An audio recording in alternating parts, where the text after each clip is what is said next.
Voilà, on se retrouve sur le plateau avec Françoise Vichy. Donc, on vient de voir ce petit film. Ça te rappelle des souvenirs? C'était tes tout débuts avec Jean Devost et les leçons qu'il t'a données. Oui, c'était à peine 2 mois après que j'ai commencé avec Jean Devos. Donc, c'était aussi mes débuts à la télévision. C'était un peu délicat. Ouais. Et je pense que pour moi, c'est toujours un plaisir de revoir ces images, pour ainsi dire, puisque c'était mes débuts avec des couleurs, avec l'aquarelle. Mhm. À cette époque-là, est-ce que tu avais des doutes ou tu n'as jamais eu de doute sur... parce que Jean Devost est un peintre bien sympathique comme tous les Québécois, mais assez sévère, assez exigeant quand même, hein. Il ne t'a pas trop fait de cadeaux quand même, je crois. Non, mais c'est peut-être ça qui me permet d'évoluer, parce que ça servirait à rien de me dire que je fais quelque chose qui est bien si ça ressemblait à rien. Mhm. Hein, donc, parce qu'en effet, Jean Devost est un véritable prof de peinture. Il a enseigné au Québec, il enseigne également en Suisse. Donc, tu n'as pas avoir eu de doute, tu avais tellement envie de réussir, tu avais tellement envie de devenir une peintre que tu n'as pas douté un seul instant. Non, mais autant Jean a été sévère avec moi il m'a toujours encouragée. Il a jamais. Je pense que j'ai eu d'autant moins de doutes que Jean ne doutait pas de ce que je faisais. Vient de se terminer une exposition, ta première exposition, hein, au Moulin de Bevet. On a pu y voir tes premières œuvres, on a pu voir les dernières aussi. Il y a eu une évolution extraordinaire en 2 ans. On sent que tu as vraiment beaucoup travaillé.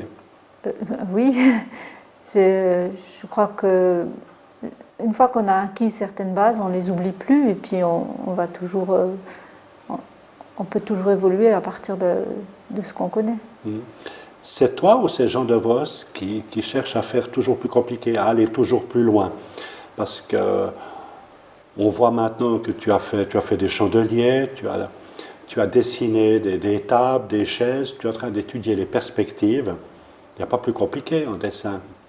Oui, c'est-à-dire que je fais à mesure, Jean voit comment j'évolue et puis m'aide à aller au-delà, ça c'est vrai, parce que moi toute seule, je suis pas encore peut-être une pro de la peinture, je suis en train d'apprendre encore.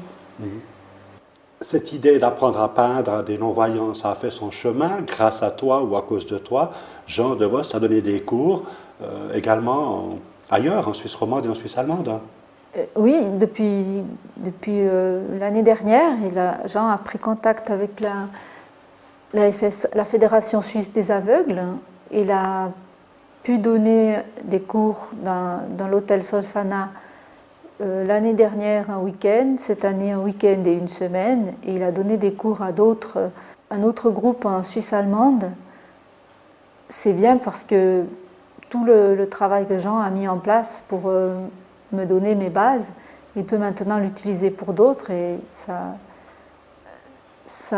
permet de montrer à plus, enfin, de donner plus d'essor à ces activités-là. Ouais.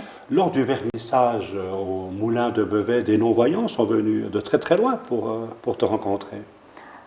Oui, il y a des gens qui sont venus de Suisse allemande, je pense, de Lucerne. De Lucerne, je crois, oui. Juste, ouais. Oui. Et tu as eu des contacts avec eux, vous avez discuté?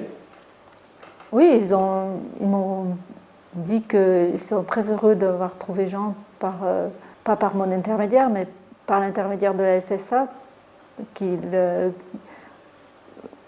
le côtoie régulièrement, et ils m'ont remercié aussi remercié, façon de parler, d'avoir donné à Jean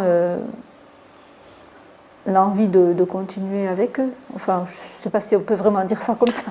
Oui, je pense, parce que finalement, c'est un travail où vous avez dû un peu vous encourager quand même tous les deux, parce que Oui. c'était pas facile ni pour Jean, ni pour toi, hein. Apprendre une Non, technique. Voilà, il y a toujours des adaptations à faire, des choses à mettre en place pour que tout se passe bien. Mhm.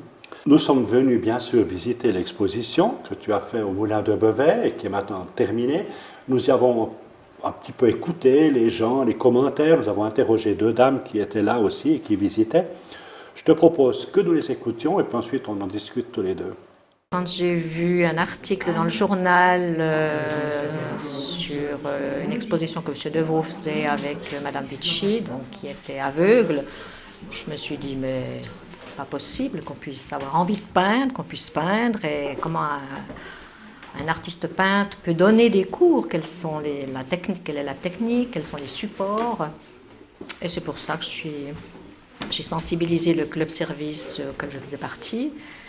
Et nous avons demandé à M. Deveau et Mme Vichy de venir passer un après-midi. Et il nous a exposé son travail. On peut dire qu'elle se développe sur le plan personnel grâce à ces leçons qu'elle reçoit. Alors moi je pense qu'elle extériorise quelque chose qu'elle a en elle, dans les couleurs, dans la technique. Je ne serais pas du tout capable de faire ce qu'elle fait. Alors, il faut du travail, ça c'est clair, mais non, c'est magnifique. On arrive ici dans un monde de féerie, un peu de couleurs. Et je dirais que on est étonné de savoir que cette artiste est non-voyante, parce que sa peinture ne donne pas du tout cette impression. On a l'impression d'être dans un atelier magnifique d'ailleurs de Jean de Vost, où on irait voir n'importe quelle exposition, pas du tout une exposition d'un peintre ou d'une peintre qui a un handicap. C'est une exposition très très moderne, je dirais, dans les formes, dans les teintes aussi. C'est très amusant, suivant quel tableau est très amusant. Il y a à l'entrée des tableaux avec des portraits qui sont un peu festifs comme ça, qui ont de la gaieté sur le visage, et tout à coup on tombe dans 2-3 choses sombres, très sombres, mais qui ressemblent à n'importe quelle exposition de peinture. C'est une personne assez drôle d'ailleurs quand on parle avec elle, un peu renfermée au départ, et tout à coup elle a comme des ailes qui s'ouvrent.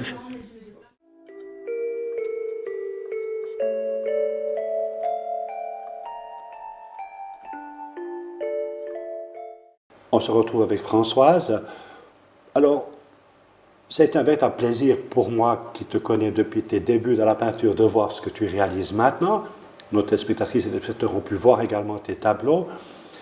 Je n'ai pas pu me retenir aussi de laisser un peu traîner mes oreilles à travers l'exposition pour écouter ce que disaient les gens.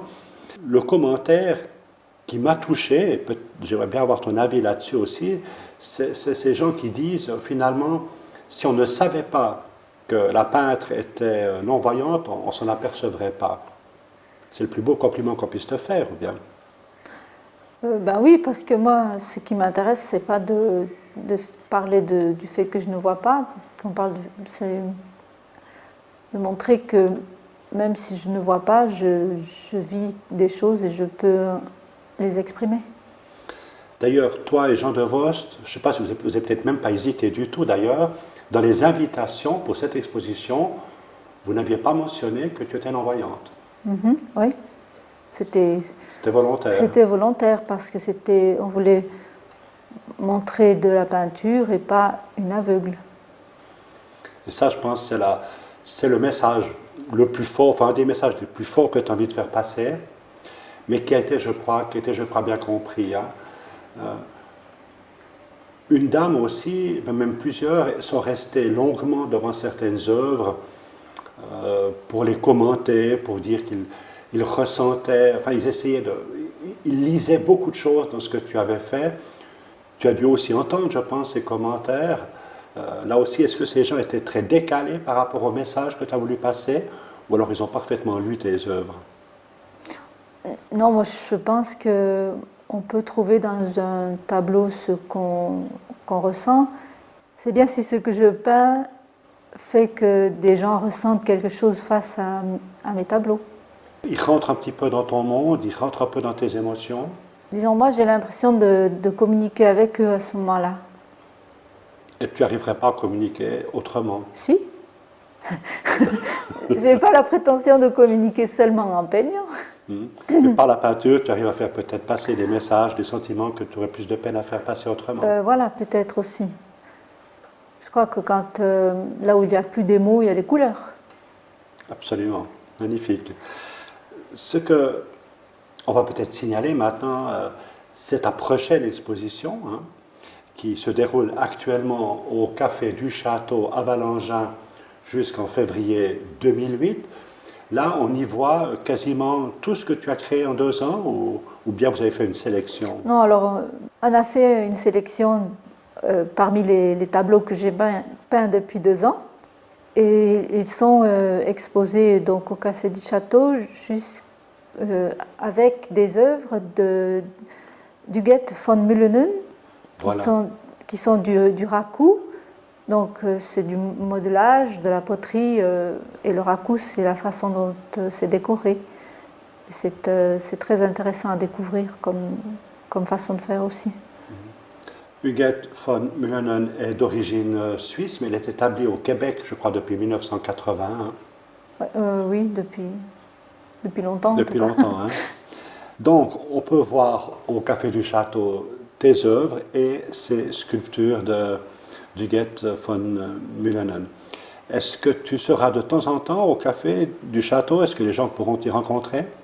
Est-ce que vous avez déjà prévu quelque chose? Alors, depuis le vernissage, je ne sais pas, on n'a pas encore prévu beaucoup d'autres dates, mais c'est possible que je retourne de temps en temps au Café du Château. Très bien. En tout cas, merci beaucoup d'être venu aujourd'hui nous parler de ta vie d'artiste peintre. Et puis j'espère qu'on aura l'occasion encore de se rencontrer très souvent pour suivre ton chemin dans cette magnifique passion. Voilà, merci de m'avoir reçu aussi. Allez, à bientôt Françoise. Merci à toi.